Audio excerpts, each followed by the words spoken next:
Heavenly Father, we thank you, Lord, for giving us this beautiful time just to gather in your matchless name and to sing for you and to sing about you. It is not about us, it is all about you. You're worthy of worship because of who you are. There is none like you. We come to you and seek your cleansing all over again so that we are sanctified by the power of your blood and are able to offer our everything, this very body, as a living sacrifice. For that is worship for you. Even as we get ready to listen to your word, oh Lord, help us to be focused, all of us here, and for the hundreds of people who have joined us online. May they not face any kind of distraction or disturbance, but may they have complete devotion towards you, so that your words will come alive in your very presence, and we will go back rejoicing that we have met you face to face. Unworthy as I am, I pray that you shield me behind the shadow of your cross. Sanctify my thoughts, burn my lips, and help me, O God, to utter those words that are from you and not from me. In Jesus' most beautiful and precious name, I pray. Amen. Amen and amen. Thank you. Please be seated. We have full one row of empty chairs right at the beginning. So whoever is coming, please occupy from the front, the first row, so that those who come slightly late will not feel uncomfortable coming to the front. So that is our personal request, not to put any one of you in spot. That is not our intention nor the idea. Every year during November and typically the second Saturday, but we moved it to the first Saturday, I guess. But typically one of the Saturdays we have our harvest festival. But for the past few years, initially because of lack of place, obviously there's no place here, but we had the opportunity to rent out school campuses in BHL. And we had an amazing time of having probably 30, 40 stalls, predominantly food and nothing else, because the pastor loves food. The jokes apart, but it was exciting. It was fun. Later on, for the past few years, one is we were not getting that open spaces, and then we thought we will change the format and just have an evening of just singing and praising God, and still to have that feel of buying something. We were having only the sale of biryani. So this was going on for the past 3 or 4 years. Last year, obviously, due to COVID, we didn't do anything. Again, yesterday, we had a wonderful time. And we did it in 2 parts. We had a complete time of worship in Telugu, and we took a break, and then we had another full session of singing in English. I'm sure a lot of you have either joined us online yesterday, and some of you have come here and participated. And I would want to take this opportunity to thank everyone who came here and for all those who've logged in.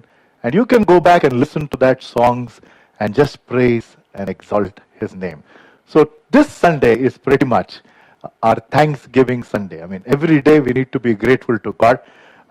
It's not that one year, one Sunday we thank God and the rest we don't. That is not appropriate. That is not real Christian living. So may we be grateful to God each day, because each day, as I keep telling many a times, is a divine gift and a daily grant. I love that perspective of seeing life as God's children. It is a divine gift, this very life, and a daily grant. We understand the word grant. That means somebody is giving it, right? We all want government grants, if at all they give. First they don't, they only take. Or a college giving some grant and so on and so forth. But God is giving us the greatest gift, the gift of life. Hallelujah. Lot of people have not seen this day.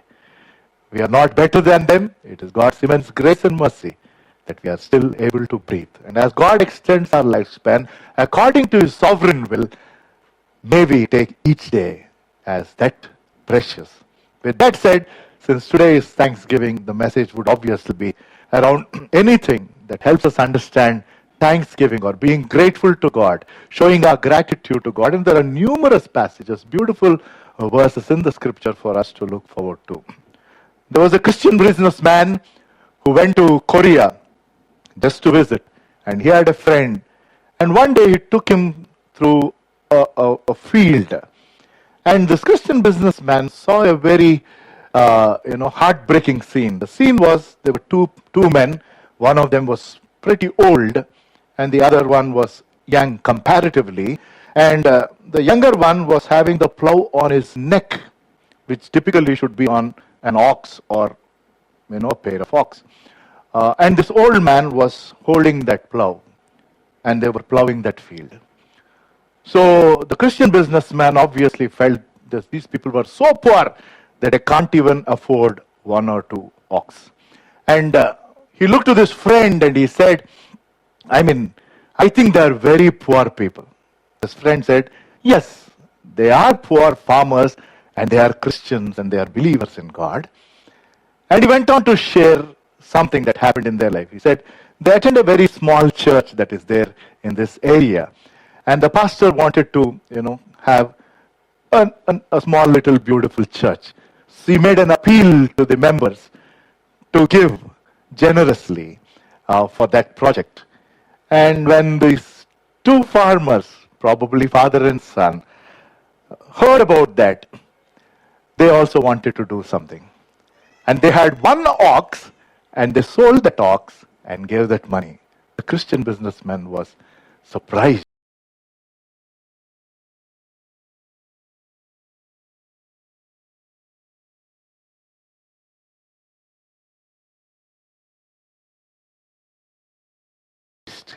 He was shaken. He said, I'm sure that was such a great and real sacrifice. They did such a sacrifice. And this friend said, they didn't see it that way.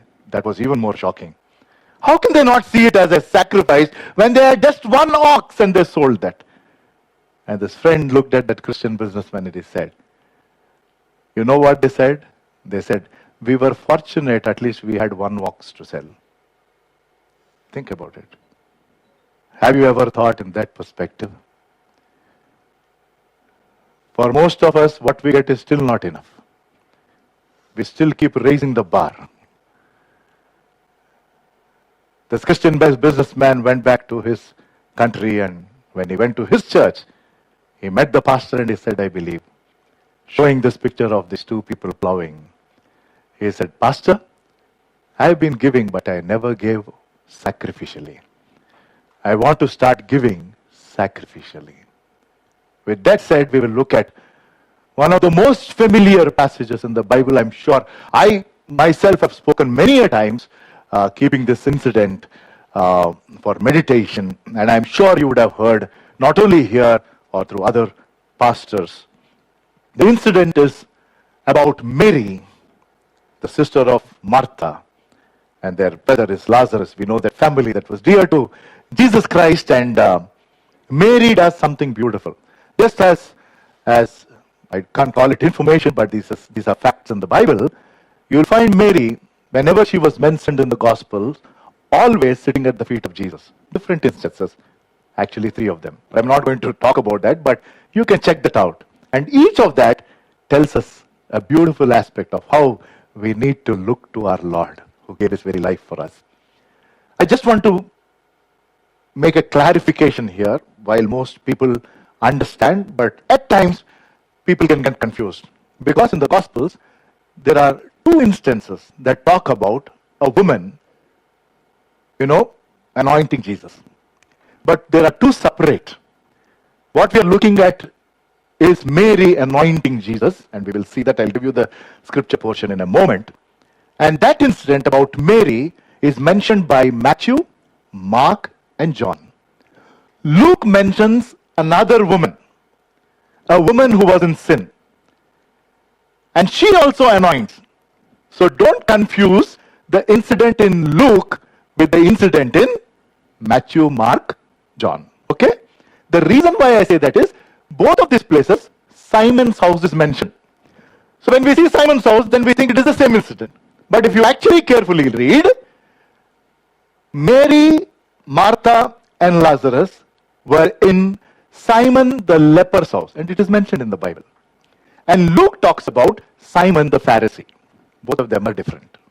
So this is just from a biblical interpretation stand, understanding these incidents in the context. So that is for information. Now we will go to the Gospel according to Mark. The reason why I chose Mark is Matthew also speaks about this. John also speaks about this, and we'll pick up one verse from John to get us complete picture. But Mark adds one beautiful word. Well, I'm not preaching or sharing on that specific word, but that brings about a deep fact and an amazing biblical truth. And that small word that Mark uses, which Matthew and John didn't use, is Mary not just anointing Jesus with that ointment or that perfume that was very costly. The word that Mark adds is, she broke it. That's very powerful, and we will see that as we meditate the scripture portion. The scripture portion is Mark chapter 14, verse 3 to 9. So may open your Bibles and keep it ready, or you can see it on the screen, but I always encourage you to get this hard copy than rely on soft copies or apps, and I rely a lot on them, but sometimes there could be some problem with software update, and they can just crash, but this will never crash, and we praise God. And this is the most valuable possession, as we always remember, the precious word of God. The title that I have chosen for today's message is taken from verse 6. While we see all these verses from 3 to 9, Mark chapter 14, verse 6, the title comes from there. For this message, I'm not telling this is the only title, but this is how I took it. But Jesus said, that is Mark 4, verse 6, the New King James Version. But Jesus said, let her alone. Why do you trouble her? She has done a good work for me. A good work for me. It is not Diwali crackers, don't worry. The title for today is Good Work. What is the title? Good Work. You can choose to keep any title, but I chose this title because Jesus appreciated her, applauded her. And we'll go verse by verse and broadly cover 4 things today as we look at this familiar passage, an amazing incident. And the way Jesus talks about her and simultaneously rebukes the disciples, you will understand that what Mary did here is priceless. The reason why I say priceless is, there were disciples, and one of them, we will see who it is. His name is not mentioned in Mark, but the name is mentioned in John. We will see that slightly later. Because they immediately estimate the cost of that perfume. Obviously, any item has a cost associated, right? And that is how we see humanly. And similarly, they did it, but the intention was not right, and we will see that later on.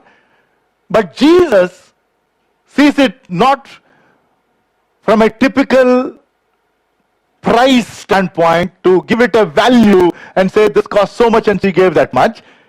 He says what she has done is going to remain eternally as a memorial for her. That is why I say what she has done for the Lord is priceless. So the first thing I want to see from verse 3, from where this incident is mentioned. Mark chapter 14, verse 3. And being in Bethany, at the house of Simon the leper, Luke says Simon the Pharisee. So that was the difference I told in the beginning. As he sat at the table, a woman, and that is Mary, came having, a woman came having an alabaster flask of very costly oil of spikenard. Then she broke. This is where Mark gives us this additional information, which is beautiful.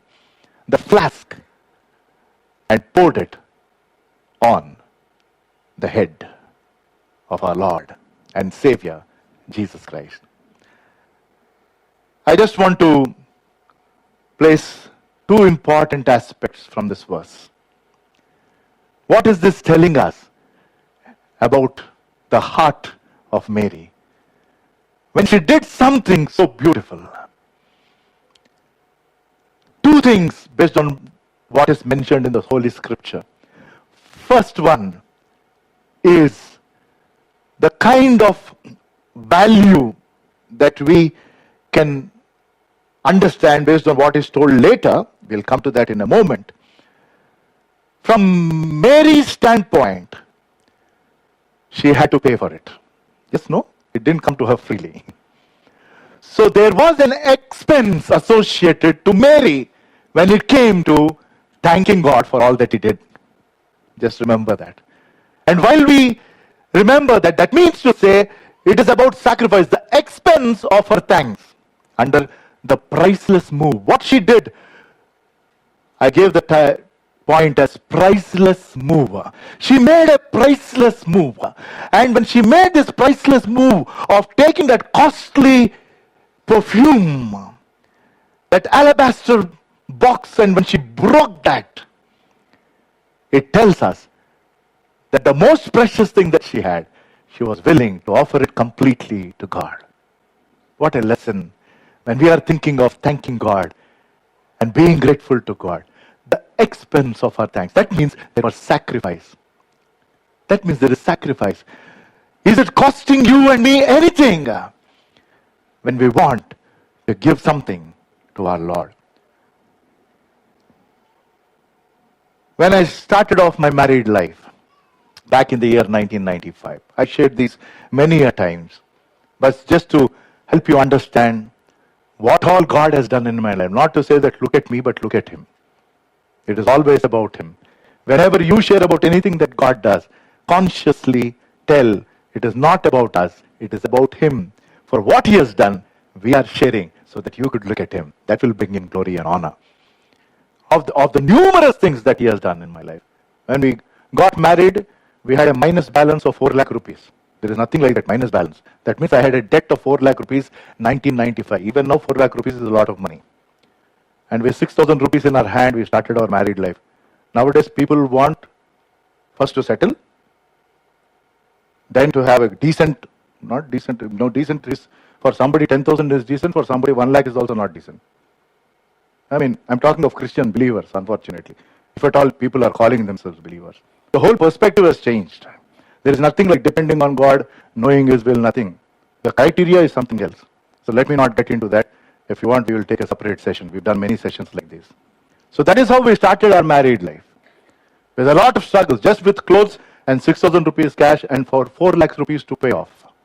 That is how we started. And after 1 year of our marriage, there was a court case against me in which I was not even involved.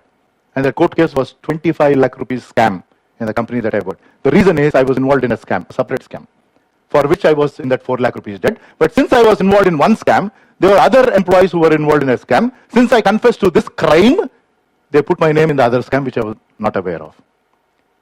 So think about it. One is we are paying off the amount which we don't have. Again, to pay off 4 lakhs, we had to take loans. And small little job that I had. In that situation, that job was very, very important. And then fast forward 1999, that is after this case was over. And God's grace, there was a criminal case and a civil case against me. So when the criminal case was coming to the closure, you had to go physically to the court. I went to the Napoli criminal court as a criminal. There were days on a Sunday morning in the ground floor I used to stand and preach and tell the congregation to pray for me, saying that tomorrow morning I am going to the court in a case where I was not involved. And the reason why we thought that we will not have a child, because people thought that, God is not giving us children. It was our own decision not to have a child, because if at all something goes against and I'm in the jail and my wife is pregnant and a boy or a girl is born, what will they tell the child? Where is your father? He is in Charlapalli, happily. I mean, that is how practical we were. I'm just sharing my story just to help you understand. I have never shared this part I guess on a Sunday morning service. A long story. I mean, God's grace, He is always right and just. The criminal case was, I mean, it was struck off, so we came out of that. It was a long struggle, years of struggle. So this job, the reason why I say this, the job was important for me at that point in time. And I continued, but God was telling, you have to work and serve. And I always said, God, if you want me to work and serve, then give me a job first in Hyderabad. Because He is telling me to work and serve. Then it should be a 5-day job. Saturday, Sunday off. And God gave me that job. Right? It was not highly paid, but as I moved up, it's a different story. Now our son was born and my wife was carrying our wonderful daughter who is now 20 years old. And at that point in time, that small little job I was in, they transferred me to Cochin. Now, I thought it was just for 1 week. That is how they told me. But later on, it was a master plan to keep me there permanently. So I have to come here and serve the Lord. 1 week, some preacher will come and share. 2 weeks, somebody will come. Not for months, and that is not my calling. So I told my wife, I called up and I said, this is what is happening. She said, we will pray about it. So that day, I was walking in Cochin and I was hearing God's words being spoken, obviously in Malayalam, but somebody was translating in English. So I went, it was a open ground, hundreds of people. It was a Pentecostal meeting. I'm a Baptist, but my father was a Baptist, but now we are interdenominational. So I said, Lord, it's okay. Your word is being spoken, I want to just sit and listen. So I sat at the end, I was sitting and listening, and he was speaking about Abraham and Isaac's sacrifice. The way I took it is, I have to leave this job and come back. You know, not that it's big, but at that point in time, it was so crucial. So I told my wife, this is what the Lord has spoken. She said, if you are convinced, then come off. Trust me, that money, whatever salary I was receiving, was way too crucial for us. We couldn't afford really the Cerelac and the Farex, no diapers. Even if they were there, we couldn't buy.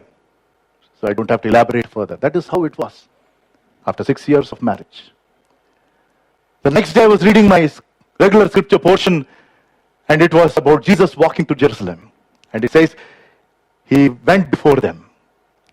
And I told my wife, this is what God is telling me. I have clarity that I leave this job, I'm coming back, and He is going to walk before me. So I just came back.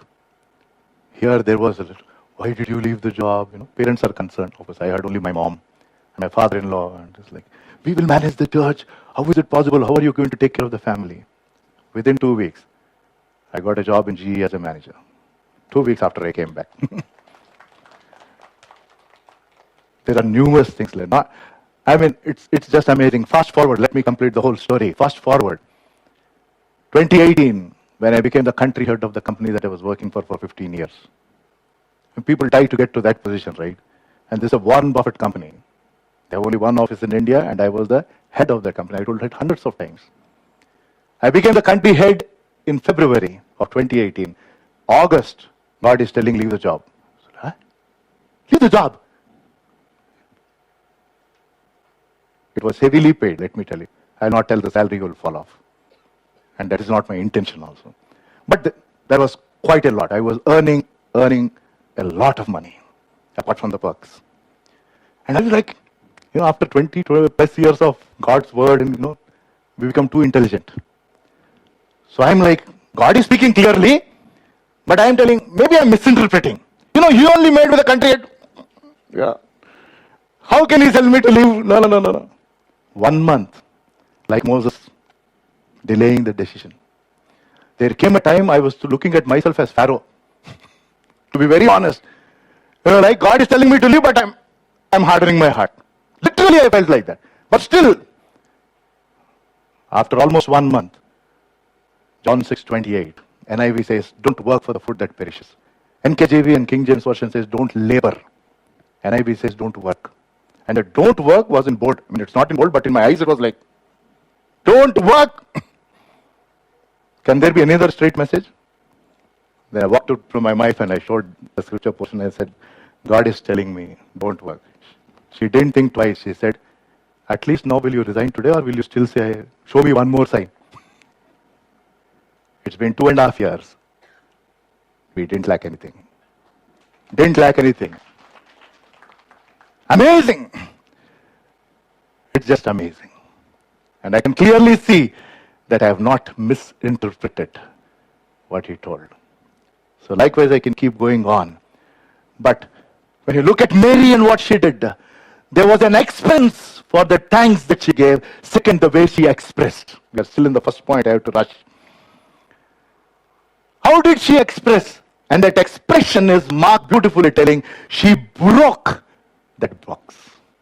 That breaking tells us a lot. I can go on till tomorrow morning, but I just want to help each one of us introspect ourselves, me included.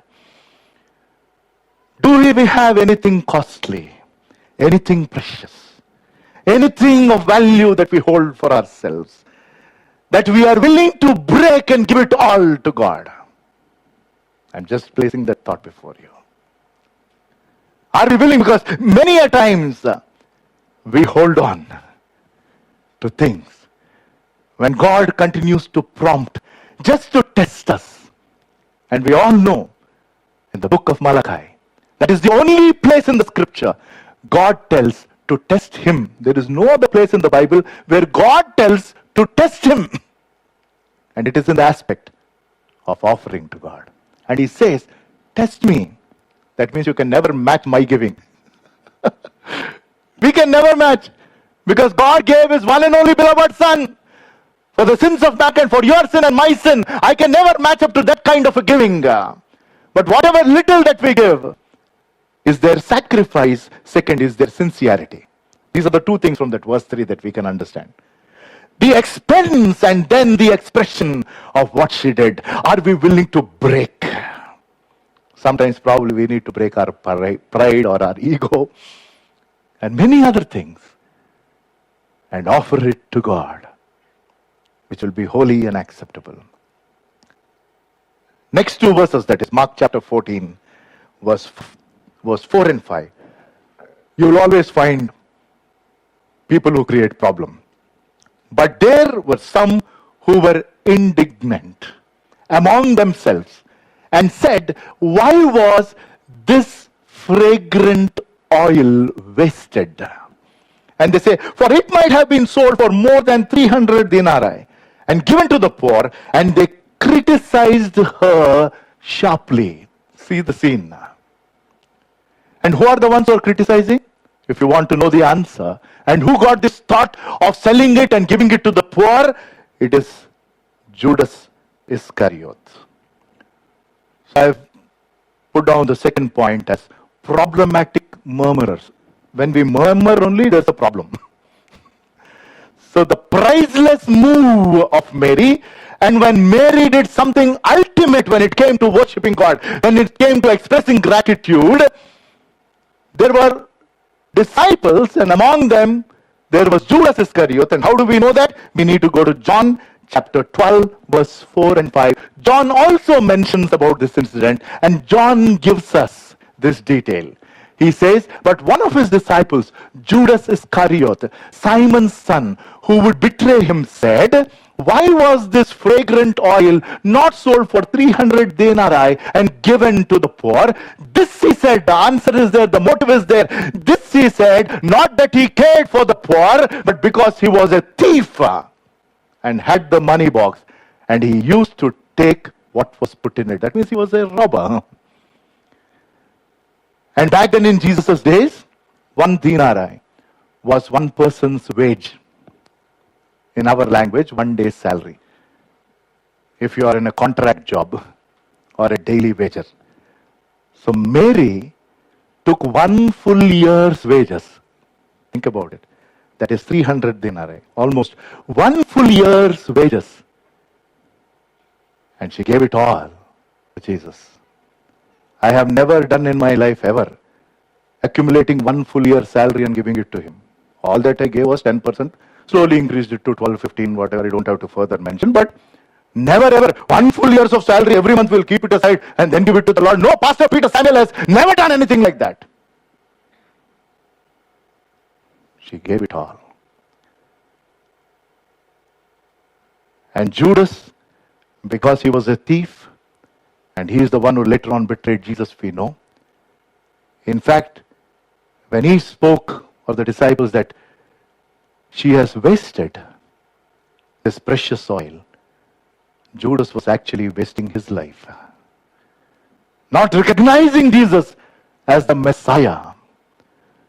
So always remember, there will be people, when it comes to, may I limit it only to worshipping God, people are led to worship God in different ways. And sometimes you are led to worship God in a different way, and there could be somebody else who may not like it, or if I have to extend it, would also comment and attack the way you worship God. My only request to each one of you is, don't stop yourself when you are prompted to worship God the way you want to. Don't bother about people around and the remarks that they pass. It is about you and this God of yours. This is about me and my God. And as God leads me, I would want to worship Him with all my heart and with all my strength and with all my mind. Are you getting it? There will always be people who will murmur, or who will gossip, or who will confront, and there will be people who will attack you. But what she felt, she did it wholeheartedly. During the times of kings, in a kingdom, there was a poor beggar. And he was so poor that he always had a small bowl and used to hold it like this and beg. And in that area, people have seen him every day, so they have not been giving him even the bare minimum rice. The cooked rice, people used to just drop probably 5 or 6 grains or 10 grains, literally. Like, you eat and something is left on your hand, so you just...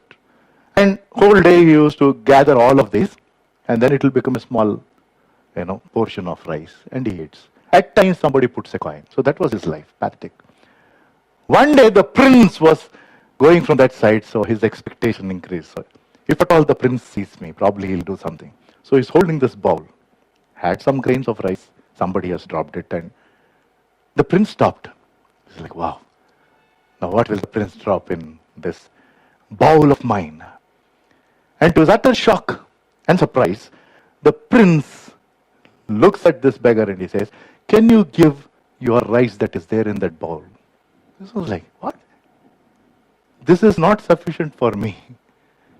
And if I give this rice which somebody else has dropped, I will starve and die. You have so much. Why do you want this rice? The prince asks the second time, will you give your rice to me? He said, no, I can't. Trust me, I will die. The third time, the prince again asks, will you give that rice? Now this guy understood, this beggar, that this prince needs something. So out of reluctance of the few grains that were there, he picked up 3 or 4 grains and he gave it to the prince. The prince saw there were probably 3 or 4 grains. From his pocket, there was a bag and he removed. And supposing there were 4 grains, he put 4 gold coins. This was like, I should have overturned the bowl. Many a times our expressions are giving us like that. We are very choosy, very particular. After all my bills are paid, then what will you give? There will be nothing. You will be left in minus balance.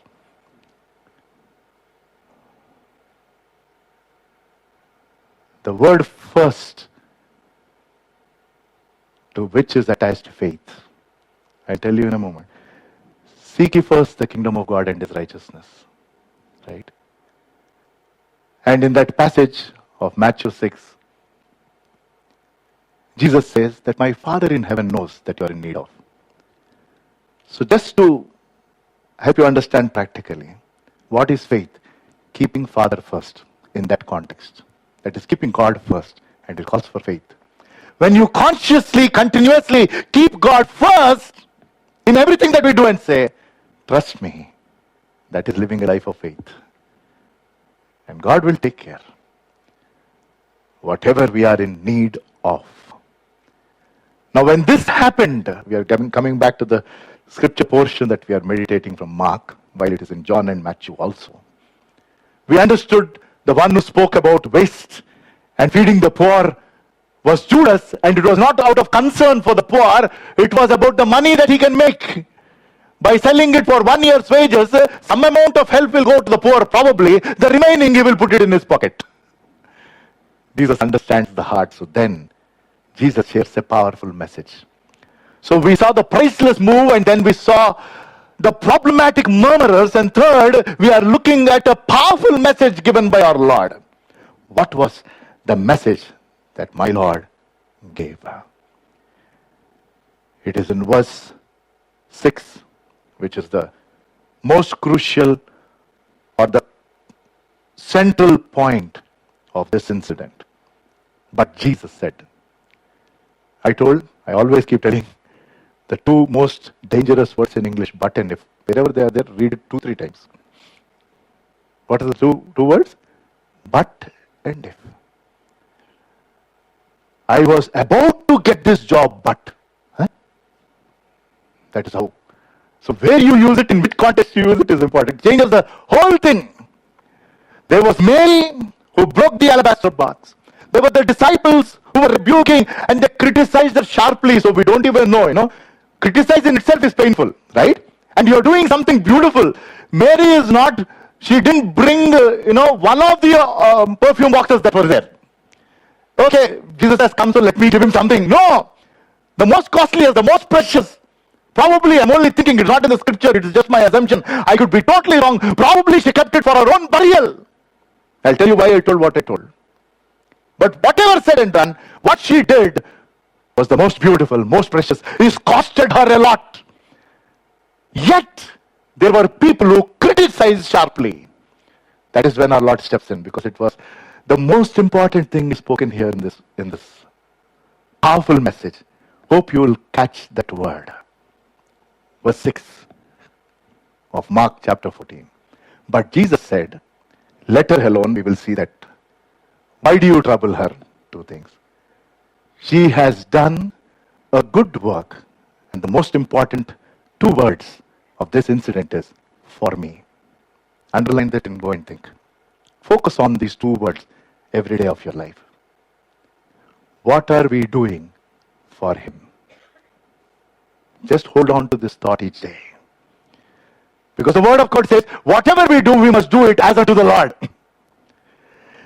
Jesus didn't speak about what she did. He spoke about for whom she did. And she did everything that she could. Are you getting it? It is not about what she did. While what she did in itself is amazing, it is not about what she did. She did all that she could, but even it is not that. It is she did all that she could for the Lord. That is the difference. Which tells us or asks us to introspect, what am I doing for my Lord? What have I done in the past? What am I doing today? Is there anything that I can do for the Lord? Let me tell you, each one of us can do a lot more for this God of ours, who gave us everything. So there was a stern rebuke, a very stern rebuke. What was it? The rebuke is, let her alone. He said, you have done enough damage. You have criticized her enough. You are not seeing her heart. I know why she did what she did, and Jesus explains at the end. But he was very stern in rebuking. He says, leave her alone. He came to her rescue. And the King James Version says that she has wrought a good work. That means she made an effort to bring out the breast. NIV and other translations say about, she has done a good work. Wrought is like, digging something. So consciously, Mary made an effort to bring out the best that was in her home and give it to Jesus by breaking it. The reason why she broke it is that it cannot be used for anybody else. Amen? And according to Jewish tradition, when somebody of high repute comes to someone's house, a guest who is probably high up, then you want to do something for that person, they use anything, they will not reuse it. That is how they honor that person. Here there is no scope of reusing, because she broke that bottle and she anointed Jesus with whatever she had. And Jesus tells the most important sacred reason for what she did. He said, she has done a good work for me. Brothers and sisters, friends, church, singing songs, and I love to sing songs, that is how I actually came to know the Lord, will be just merely singing until we do it for Him. Similarly, praying will be just praying and nothing until we pray in the name of Jesus and to God the Father. Otherwise, it will just be praying, nothing. Preaching or sharing will just be some beautiful words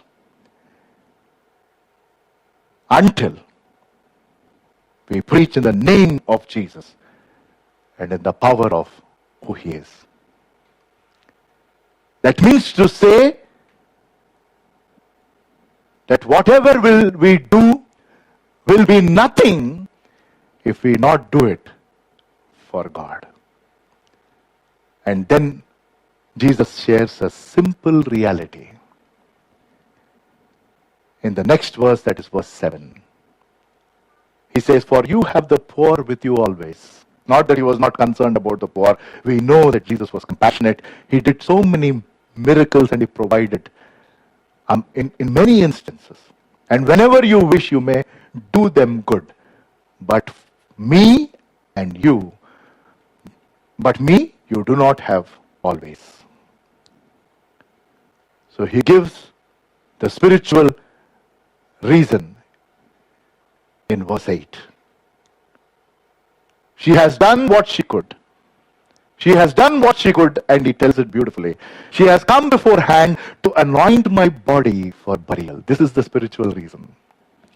Again, Jewish tradition, if somebody dies, the first thing is they give a bath to that body. And then if there is some embalming and things like that to be done, they do it. And the third and the final stage is just before burial, they pour this precious perfume and anoint. So she did that third part. And that's why Jesus says, she did it for my burial.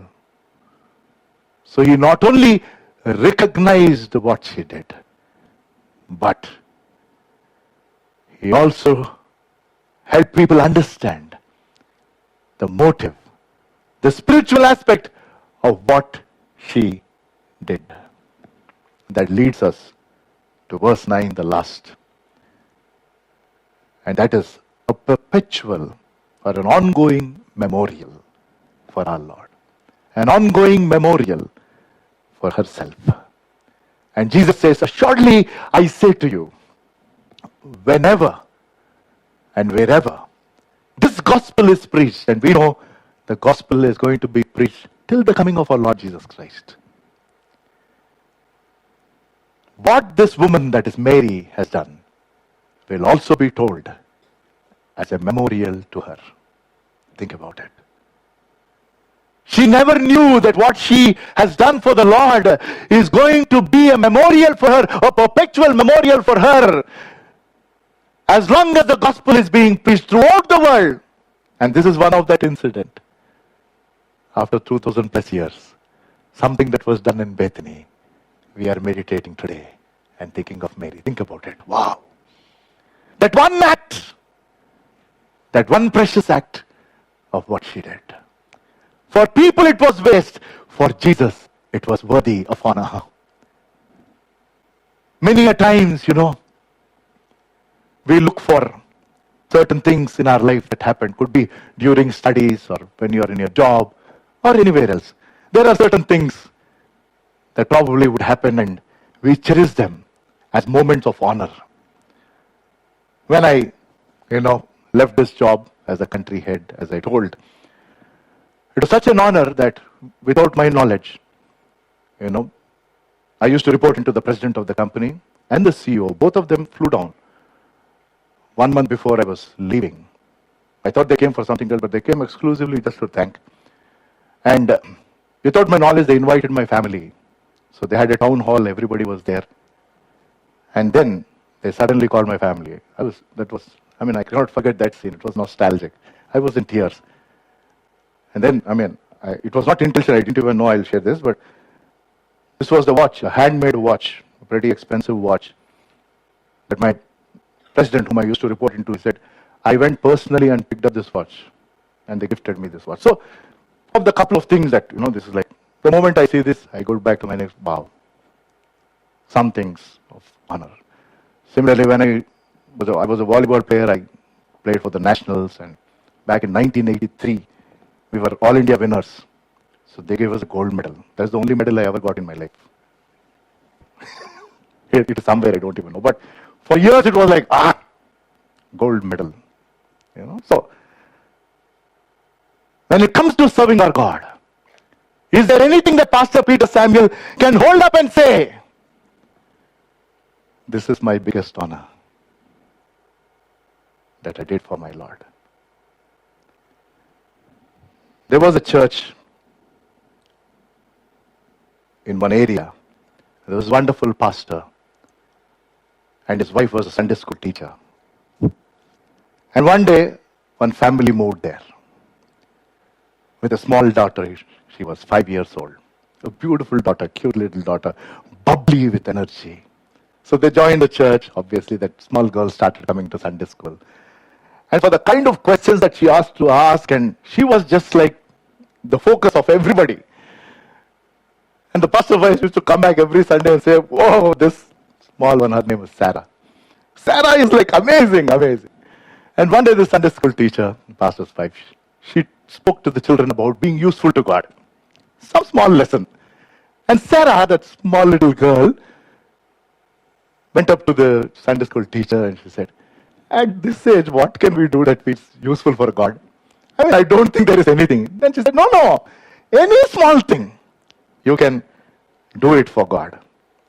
And there was an empty vase near that, in one corner. So the Sunday school teacher showed Sarah, look at this vase, it's empty. So you probably can get one flower and keep it inside. That will be useful to God. Do it for Him. Okay. Next Sunday, she brought one flower and she kept it. The teacher was very happy. Wow. And she took that as an example and told the others, see, Sarah brought this. That's how she's been useful to God. And every week, without the teacher telling, she was getting one flower every Sunday. So one Sunday, the pastor took that vase and he gave a full-fledged message about being useful to God to the congregation, saying that, see, Sarah learned this in Sunday school. After a few months, the parents of Sarah walked up to the pastor and his wife and said, Sarah has been tested with a chronic disease. She will not survive for long. The family was shaken, the pastor and the pastor's wife especially, because she was so attached to all those children and Sarah specifically. They started praying. Things only deteriorated. And one weekend, Friday, they received a call saying that Sarah is just not doing well.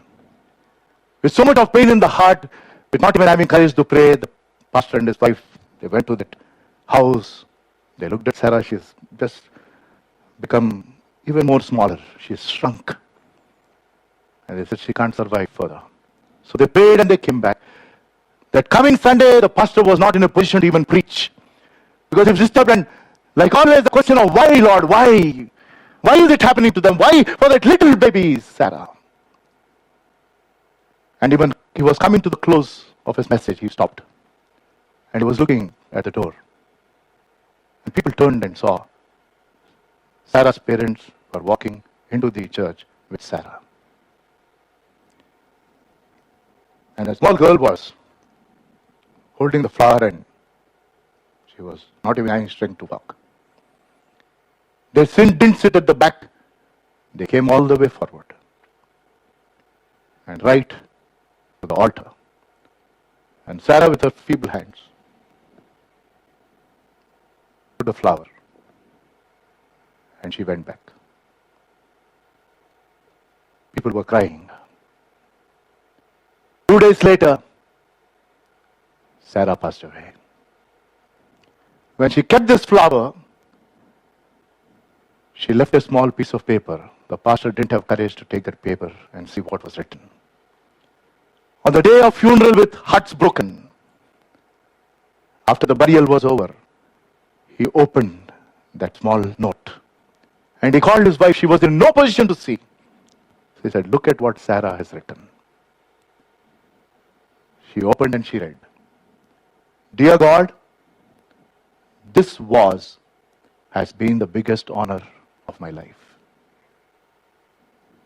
This has been the biggest honor of my life." What is that biggest honor that you and I can claim for what we did to the Lord? Let us pray.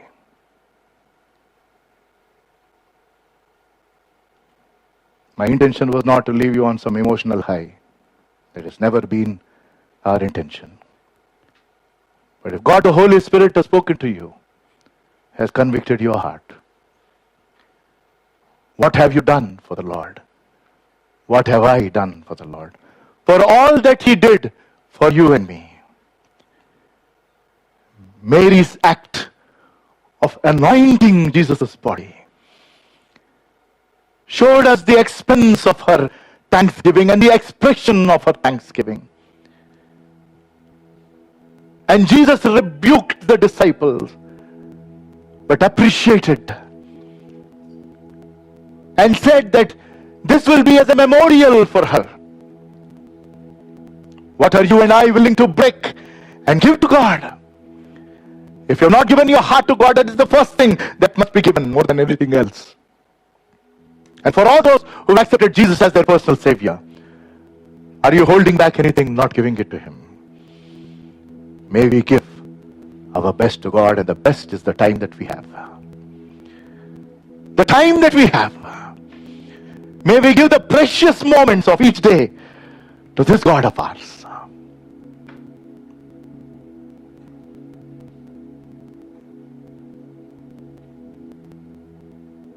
If there is any specific need that you have, you give it up to Him. Asking God to intervene in your life and help you. If you are celebrating your birthdays or wedding anniversaries, either today or have celebrated last week, may God bless you and crown you with many more blessed years.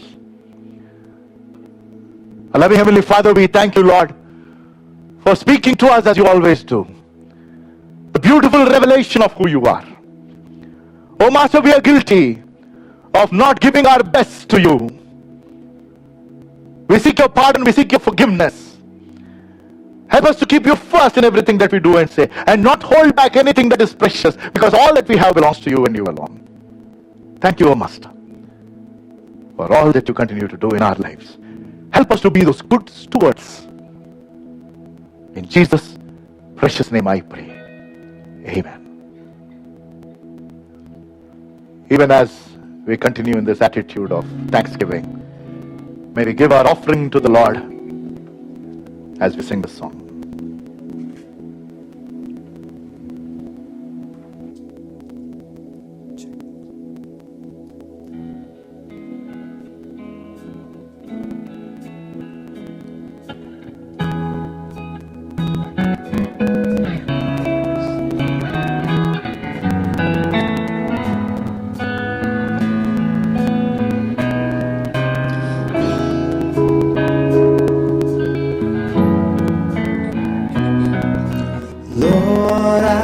Offer my life to you, everything I bring to you. Use it for your glory. Lord, I offer my days to you, lifting my praise to you as a pleasing sacrifice. Lord, I offer you my life.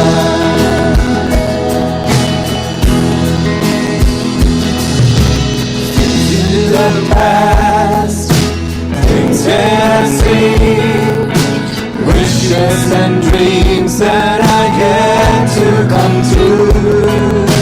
All of my hopes and all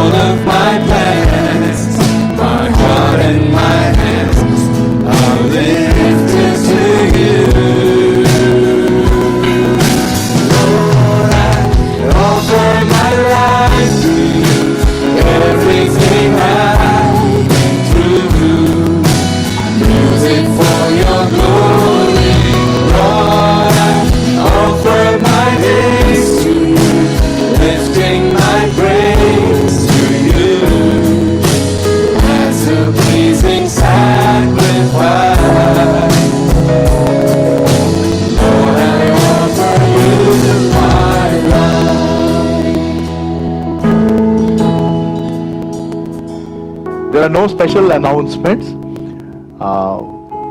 Everything is happening online, that is Sunday school and men and women fellowships. Be young, we have made it in-house. There is no live streaming. Last week was question hour. We were not able to answer all the questions, so we are continuing it this week as well. So all those who are in the age group of 13 to 30, especially come here. Even if you have not submitted questions, be here so that you will get answers to a lot of questions. And today there are questions about career and other things. Last week was relationships and primarily about God's will. So don't miss. Come here at 5:30. 5:30 sharp, and we'll close by 7 o'clock. And Yuddham 2, the final episode, the 5th episode, where we'll get complete clarity of that web series, is this Friday. So please watch it, and please keep sharing the links of Yuddham 1 and Yuddham 2 to as many Christian friends that you have across this world, because there are subtitles. And the 4th episode, there was a song also, and God willing, the team wants to come up with a video version of only that song in the next year, that is 2022. So may God use this, and if possible, we'll try and have all these episodes together screening here. I want to see it at one go. Hopefully next week we will, if we decide, we will announce so that you can all come here and watch it, and we can meet the entire crew of Yuddham 2 and talk to them, and just hear out what all they went through when they were making this web series as a continuation of Yuddham 1, our very own production at Bethel. This Thursday I am preaching at a revival meeting in Mushirabad MB Crossroads Church. So please do remember to pray for me. On Saturday, some of our youth along with me, we are going to a one-day event at Kamareddy. There are a lot of young people there. So may God use our team so that people turn to Him. So please do pray. Once in a month, late night, I speak via Zoom call in a church in the US. So again, that is this coming Sunday. My message time will be 2 a.m. in the morning. A very nice time to preach. But God is giving me a new experience as I do it every month, and it's amazing just to be awake and then stand in your drawing room looking at the laptop and then imagining the congregation in the United States and preaching. It's amazing. In the dead of the night, where there is no sound literally except the sounds of the insects outside the house. It's amazing. So do remember to pray, not at 2 in the night. You'll be fast asleep. But next Sunday, just offer a small word of prayer that His purposes will be fulfilled. Time to come to the Lord's table, the most precious part of every worship, to remember the death of our Lord Jesus Christ. For all those who are with us online, I'm sure you've kept the bread and the juice ready at home. Approach it prayerfully. And all of us here, if you have accepted Jesus as your personal Savior and have gone through the act of baptism, you may stand at your places so that they will serve the bread and the wine even as we sing this song. And after that we will pray, and then we will take part together. What can wash away my sins? Nothing but the blood of Jesus. What can make me whole again? Nothing but the blood of Jesus.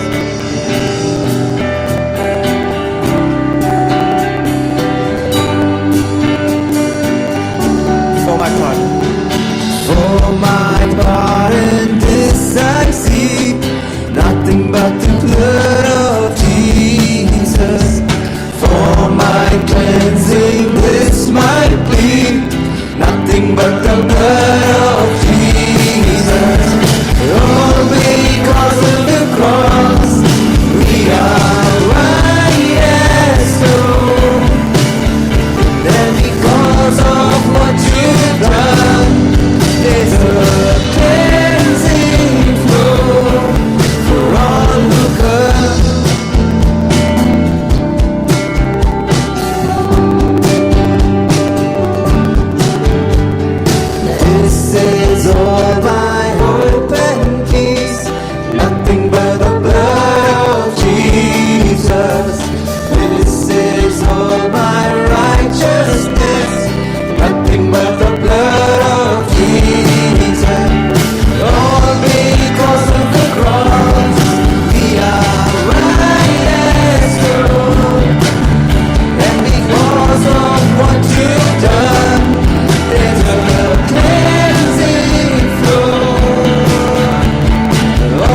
pray for the bread and the juice. Loving Heavenly Father, we thank you, Lord, for sending your dear Son Jesus into this world and to have offered him up as a sacrificial lamb to take away the sins of mankind.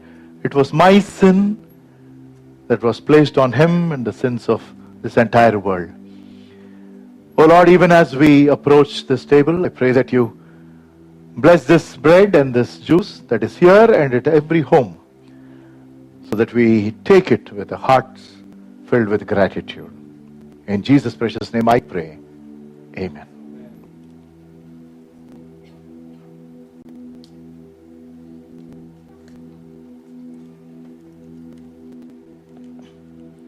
For I received from the Lord that which I also delivered to you, that the Lord Jesus, on the same night in which he was betrayed, took bread, and when he had given thanks, he broke it and said, "Take, eat, this is my body which is broken for you. Do this in remembrance of me." Giving thanks to God, may we accept this bread.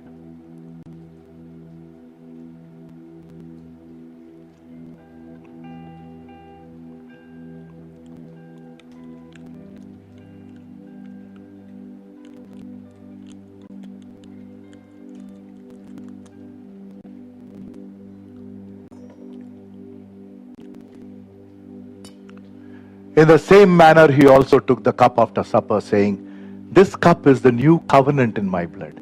This do as often as you drink it in remembrance of me. For as often as you eat this bread and drink this cup, you proclaim the Lord's death till he comes." Giving thanks to God for that great sacrifice, may we accept this juice.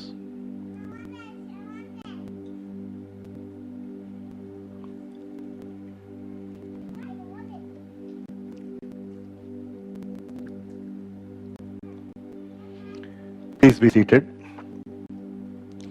While you're going back, you can dispose of these cups. Let us pray. Loving Heavenly Father, we thank you, Lord, for giving us this wonderful time to gather in your name. Thank you, Lord, for each one who's present here and for the hundreds of people who have joined us online. Thank you for the beautiful time of Thanksgiving, a time of worship yesterday evening, and for today as well. And, oh Master, we just bring to you everything that we have and ourselves. Please accept, O Lord, and help us to use whatever you've given us for your glory. For that is what your word says. Thank you for speaking to us as you always do. Help us, O God, to be doers of your word. Even as all of us who are here are heading back home, and for all those who are at home, may your presence be with each one of them till we meet again. In Jesus' precious name I pray. Amen. Our Father, who art in heaven, hallowed be thy name. Thy kingdom come. Thy will be done on earth as it is in heaven. Give us this day our daily bread. Forgive us our sins as we forgive those who sinned against us. Lead us not into temptation, but deliver us from evil. For thine is the kingdom, the power and the glory, forever and ever. Amen.